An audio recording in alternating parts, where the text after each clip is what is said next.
On est toujours en compagnie de David Ganozzi, le gérant allocation chez Fidelity. Vous nous présentez ce matin, David, le fonds Fidelity Patrimoine, qui paraît bien adapté à la situation. Quelles sont les caractéristiques de ce fonds? Alors les caractéristiques de ce fonds, c'est que c'est un fonds très diversifié et qui est relativement prudent en termes de niveau de risque global, puisque c'est un fonds qui est investi sur les principales classes d'actifs, à la fois des actifs dits risqués, c'est-à-dire volatiles, les actions surtout et les matières premières dans une moindre proportion, et puis les produits de taux avec du cash et des obligations qui présentent un profil de risque beaucoup plus limité et qui permettent de limiter la volatilité du fonds.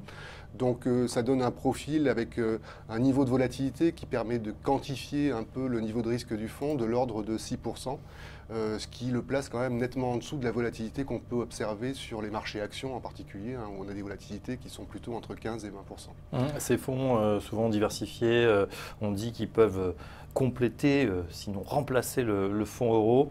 Il faut préciser, ce n'est pas tout à fait la même construction, mais le but, voilà, c'est d'avoir un surcroît de performance par rapport à des fonds euros qui se réduisent comme peau de chagrin au niveau de la performance. Je pense qu'une des caractéristiques des fonds en euros, c'est l'absence totale de risque. Là-dessus, on est bien d'accord, et ce n'est pas le cas sur les fonds patrimoniaux. Il y a de la volatilité, donc ça veut dire que la valeur liquidative peut baisser.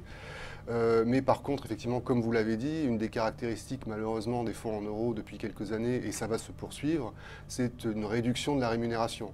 Donc pour certains investisseurs qui sont très sensibles au risque, mais qui sont aussi quand même sensibles à leur perspective de gain, c'est vrai qu'on atteint aujourd'hui des niveaux qui sont plus satisfaisants.